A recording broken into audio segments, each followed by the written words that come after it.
Sir Appu ಅವರು ಅಂದರೆ ಅಂಥ ಅದ್ಭುತ ವ್ಯಕ್ತಿತ್ವ ಇಲ್ಲ ಅನ್ನೋ ಒಂದು ಆ ಕ್ಷಣ ಇದೆಯಲ್ಲ ಸರ್, ಹೇಗೆ ಅರಗಿಸ್ಕೊಂಡ್ರಿ ಅಂತ?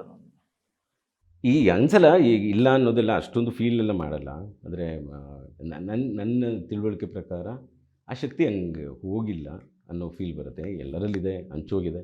ಒಂದಷ್ಟು ಕೆಲಸ ಮಾಡ್ತಾ ಹೋದರೆ ಆಗುತ್ತೆ ಅಂತ. ಅಲ್ಲಿ ಹೋಗಿ ಪಿ ಆರ್ ಕೆಲೆಲ್ಲ ಇರಬೇಕಾದ್ರೆಲ್ಲ ತುಂಬ ಫೀಲ್ ಆಗುತ್ತೆ. ಅಂದರೆ ಹೌದು, ಕೆಲಸ ಮಾಡ್ತಾ ಹೋಗೋದು ಅವ್ರಿಗೂ ತುಂಬ ಇಷ್ಟ ಆಗಿದ್ದೇನು ಕೆಲಸ ಮಾಡ್ತಾ ಇರೋದು, ಸರಿ ಮಾಡ್ತಾ ಹೋಗೋಣ ಅಂತ ಅನಿಸುತ್ತೆ.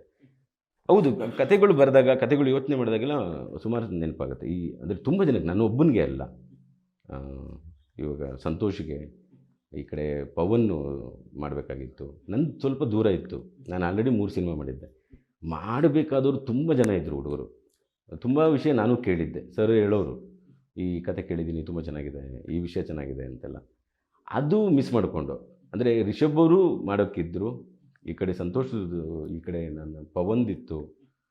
ಏನಾಗ್ತಿತ್ತೋ ಗೊತ್ತಿಲ್ಲ ಅವೆಲ್ಲ. ಬಟ್ ಆ ಮನುಷ್ಯ ಸೇರಿದಾಗ ಏನೇನೋ ಆಗೋ ಲಕ್ಷಣ ಇದೆಯಲ್ಲ, ಅದನ್ನೇ ಹೇಳ್ತಿದ್ನಲ್ಲ. ಅಂದರೆ ಆ ಪವರನ್ನು ಸೇರಿದಾಗ ಜಾಕಿ ಹೆಂಗಾಯಿತು ಅಂದರೆ ಅದು ಸೆಳೆದು ಎಳ್ಕೊಂಡು ಹೋಗುತ್ತಲ್ಲ, ಹಂಗೊಂದಷ್ಟು ಆಗ್ತಿತ್ತು.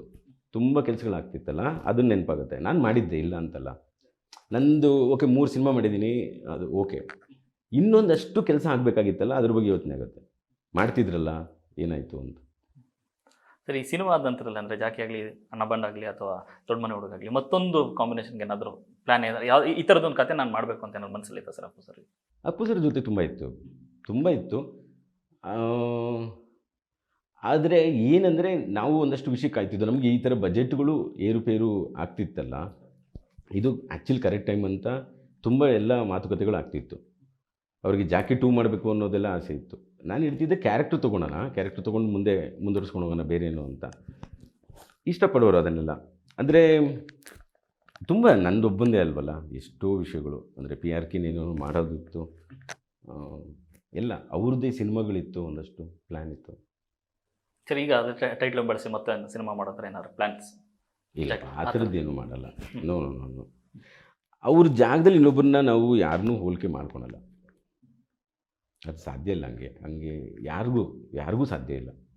ಯಾವ ವ್ಯಕ್ತಿಗೂ ಇನ್ನೊಬ್ಬರನ್ನ ಹೋಲಿಕೆ ಮಾಡ್ಕೊಳಕ್ಕಾಗಲ್ಲ.